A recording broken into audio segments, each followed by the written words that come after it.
ভূমি অপরাধ প্রতিরোধ ও প্রতিকার আইন ২০২৩ এর ৮ ধারা। আসুন আজকে আমরা জেনে নিই নতুন প্রণীত হওয়া ভূমি অপরাধ প্রতিরোধ ও প্রতিকার আইন ২০২৩ এর ৮ ধারায় কি বলা হয়েছে।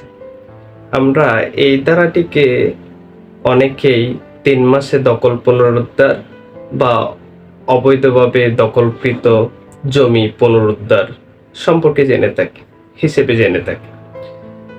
এই আইনের ৮ ধারায় কোনো ব্যক্তি যদি অবৈধভাবে তার মালিকানাধীন জমি থেকে বা দখলীয় জমি থেকে দখলচ্যুত হয়ে থাকেন, সেই ক্ষেত্রে এই আইনের ৮ ধারায় তাকে প্রতিকার দেওয়ার বিধান নিয়ে আলোচনা করা হয়েছে। বলা হচ্ছে, কোনো ব্যক্তি যদি উপযুক্ত আদালত কিংবা কর্তৃপক্ষের আদেশ ব্যতীত দখলচ্যুত হয়ে থাকেন, সেক্ষেত্রে উক্ত ব্যক্তি তার দখল পুনরুদ্ধার করার জন্য বিজ্ঞ এক্সিকিউটিভ ম্যাজিস্ট্রেট বরাবরে আবেদন করতে পারবেন। অর্থাৎ এই আইনের ৮-১ ধারার বিধান অনুসারে যে আমরা যে বিজ্ঞ জেলা ম্যাজিস্ট্রেট আদালতে ভূমি সংশ্লিষ্ট বিরোধ দেখা দিলে ১৪৫ ধারার অধীন যে মিস মামলা দায়ের করা হয়ে থাকে, শান্তি শৃঙ্খলা ভঙ্গের আশঙ্কা দেখা দিলে তখন ভূমি সংশ্লিষ্ট বিষয় নিয়ে তখন যে বিজ্ঞ জেলা ম্যাজিস্ট্রেট আদালতে ১৪৫ ধারার অধীন আবেদন বা মামলা দায়ের করা হয়ে থাকে, সেই ১৪৫ ধারার মিস কেসের মতোই বিজ্ঞ এক্সিকিউটিভ ম্যাজিস্ট্রেট বরাবরে আবেদন বা তথা মামলা দায়ের করা যাবে যদি কোনো ব্যক্তির দখলীয় জমি থেকে যদি কোনো ব্যক্তি দখলচ্যুত হয়ে থাকেন, সেই দখল পুনরুদ্ধার করার জন্য ৮ ধারার অধীন প্রতিকার চেয়ে বিজ্ঞ এক্সিকিউটিভ ম্যাজিস্ট্রেট বরাবরে আবেদন বা দরখাস্ত বা মামলা দায়ের করতে পারবেন।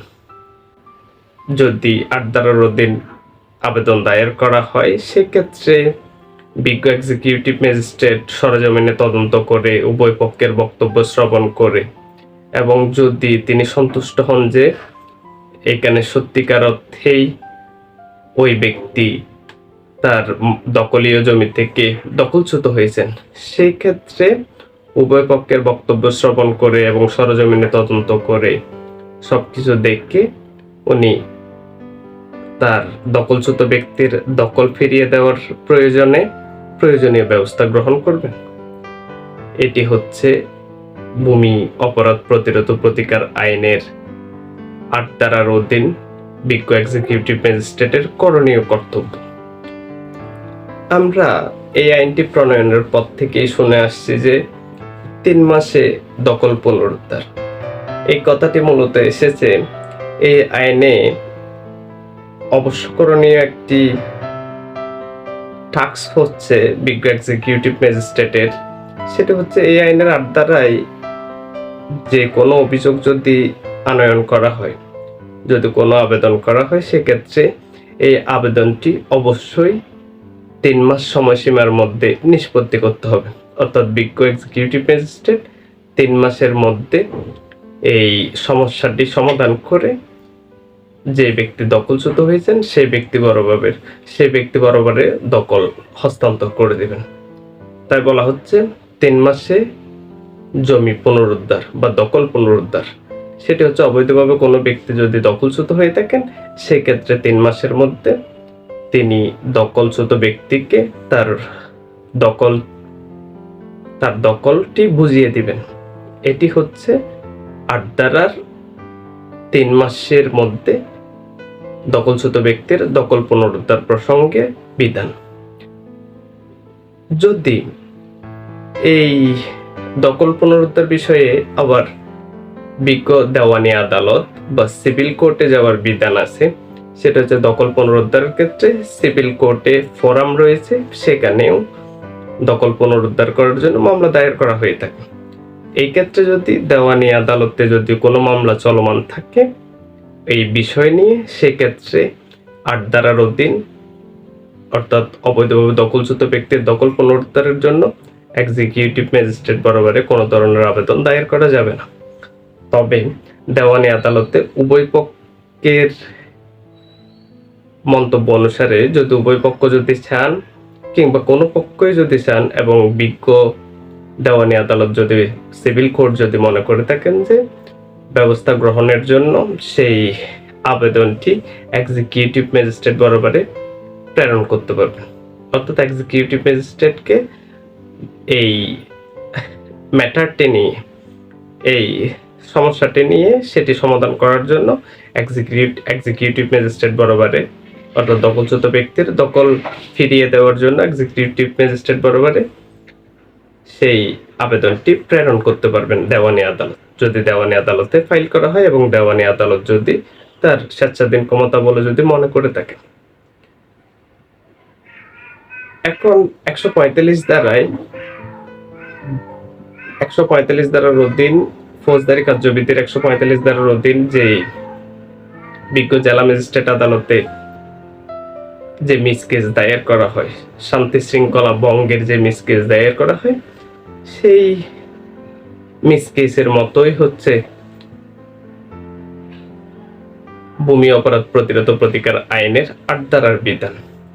তবে এখানে একটি বিধি প্রণয়নের বিষয় রয়েছে। বলা হচ্ছে বাংলাদেশ সরকার যতদিন না অবধি বিধি প্রণয়ন করছেন না ততদিন পর্যন্ত 8 ধারার অধীন প্রতিকার না চেয়ে 145 ধারার অধীন যে ভূমি সংশ্লিষ্ট শান্তি শৃঙ্খলা ভঙ্গের যে আশঙ্কা দেখা দিলে যে বিজ্ঞ জেলা ম্যাজিস্ট্রেট আদালতে 145 করা হয়ে থাকে, সেই 145টি করা যেতে পারে। বাট 8 ধারার অধীন প্রতিকার চাওয়া যাবে না যতদিন পর্যন্ত বিধি প্রণয়ন না হচ্ছে। 145 ধারা বা 145 মিসকেস এটির ক্ষেত্রে মনে রাখতে হবে যে এই 145 মিসকেসের ক্ষেত্রে বিজ্ঞ আদালতের দেখার বিষয় যেটি হচ্ছে সেটি হচ্ছে যে ব্যক্তি দাবি করছেন এই ভূমি সংশ্লিষ্ট শান্তি শৃঙ্খলা ভঙ্গ হয়েছে তাকে উচ্ছেদ করা হচ্ছে, এই ধরনের যে ব্যক্তি দাবি করছেন সেই দখলীয় সম্পত্তিটি জমিটি সেই ব্যক্তির দখলে আছেন কিনা, অর্থাৎ এখানে দখলটি বিবেচনার বিষয়। 145 মিসকেসের ক্ষেত্রে সত্য তিনি কখনো টাইটেল বা সত্য সেটি দেখবেন না। এখানে সবসময় দেখার বিষয় যেটি সেটি হচ্ছে দখল বিষয়ে শান্তি শৃঙ্খলা ভঙ্গের কোনো আশঙ্কা আছে কিনা। এটি হচ্ছে 145 মিসকেসের মূল বিবেচ্য বিষয় বা বিজ্ঞ জেলা ম্যাজিস্ট্রেট আদালতে যেটি সবচেয়ে বেশি দেখার বিষয় সেটি হচ্ছে দাবিকারী ব্যক্তি ওই সম্পত্তির দখলে আছেন কিনা। ওনার সত্য বা অন্য কোনো বিষয় আদালত বিবেচনায় নেবেন না বা সেটি দেখবেন না। তবে 8 ধারার ক্ষেত্রে নতুন প্রণীত ভূমি আইনের 8 ধারার ক্ষেত্রে যেটি প্রধান বিবেচ্য বিষয় সেটি হচ্ছে সেই ব্যক্তি দখলীয় সম্পত্তি থেকে অবৈধভাবে দখলচ্যুত হয়েছেন কিনা। যদি অবৈধভাবে দখলচ্যুত হয়ে থাকে সেক্ষেত্রে তার দখলটি পুনরুদ্ধার করার জন্য ইমিডিয়েটলি অর্থাৎ 3 মাসের মধ্যে তার দখলটি যাতে ফিরিয়ে দেওয়া হয় সেই ক্ষেত্রে বিজ্ঞ এক্সিকিউটিভ ম্যাজিস্ট্রেট ব্যবস্থা গ্রহণ করবেন। এটি হচ্ছে ভূমি অপরাধ প্রতিরোধ প্রতিকার আইনের 2023-এর 8 ধারার বিধান। ধন্যবাদ, ভালো থাকবেন।